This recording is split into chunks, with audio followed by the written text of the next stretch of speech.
તો નમસ્કાર મિત્રો આ અજયભાઈએ રાજુભાઈ ગરબડાને વળતો જવાબ આપ્યો છે અને બહુ સરસ વાત કરી છે ભાઈએ. હું તમને ભાઈનો વિડીયો બતાવું આગળ. એના પહેલાં જો તમે આપણી ચેનલમાં નવા આવ્યા હો તો ચેનલને સબસ્ક્રાઈબ કરી દેજો અને વિડીયોને લાઇક કરી દેજો. તો મિત્રો તે વિડીયો જોઈ લો, પછી આપણે તેના વિશે વાતચીત કરીએ.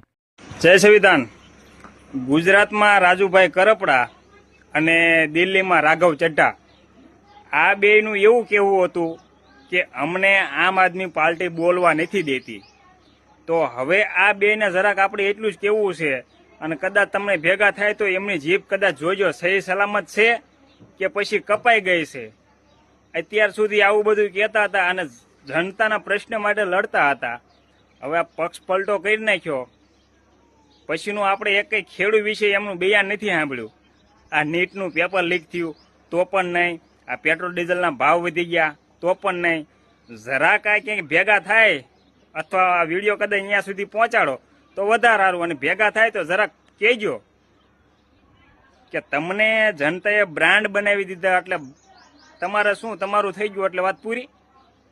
તો મિત્રો તમે વિડીયો તો જોઈ લીધો હશે. તેમાં ભાઈ રાઘવ ચડ્ઢા અને જે આપણા રાજુભાઈ કરપડા છે તેમની વાત કરી રહ્યા છે. અને ભાઈ એવું પણ કહી રહ્યા છે કે રાજુભાઈ કરપડા જ્યારે તમે આમ આદમી પાર્ટી છોડી ત્યારે તમે એવું કહેતા હતા કે આમ આદમી પાર્ટી વાળા અમને બોલવા નથી દેતા કે બોલવાની છૂટ નથી આપતા. તે રાજુભાઈ કરપડા અને જે રાઘવ ચડ્ઢા છે એ બંનેને આ ભાઈ કહી રહ્યા છે. તો અત્યારે તમે જે બીજેપીમાં જોડાવાના છો ત્યારે તમે શું ઉખાડ્યું? ત્યારે તમે પહેલા તો તમે ખેડૂતોના કલ્યાણની વાતો કરતા હતા અને ખેડૂતોનો ગમે તે મુદ્દો હોય ત્યારે તમે સામે ઉભા રહીને લડત કરતા હતા. અત્યારે તમારી જીભ કાપી નાખી છે કે શું? કેમ કે અત્યારે તમે કોઈ પણ ગમે તે આ ખેડૂતોનું થાય નુકસાન થતું હોય, ગમે તે થતું હોય, સરકાર તેમની સામે પડતી હોય ત્યારે પણ તમે કંઈ પણ બોલતા નથી. અને બીજી વાત કે અત્યારે જે આ ડીઝલ અને પેટ્રોલનું જે આ બધું ચાલી રહ્યું છે, નથી મળતો અને 7/12 ઉતારાને આપવા પડે છે ને એ બધી પ્રક્રિયાઓ ચાલી રહી છે, એમ છતાંય તમે કંઈ પણ કહો એમ નથી. તમે તો એમ કહીને બીજેપીમાં જોડાણા હતા કે હું ખેડૂતોની સદાય સાથે રહીશ અને ખેડૂતોના કામ કરતો રહીશ. તો અત્યારે કેમ તમે નથી બોલતા? અને તમે જે પક્ષ પલટો કર્યો છે એના પછીનું એક પણ ખેડૂતનું નિવેદન તમે નથી સાંભળ્યું. એક પણ ખેડૂત માટે તમે કંઈ પણ કહ્યું જ નથી. અને જે તમે કહેતા હતા આગળ કે હું ખેડૂતો સાથે છું અને ખેડૂતો માટે તમે લડતા હતા, અત્યારે કેમ ખેડૂતો તમને ભૂલાઈ ગયા છે?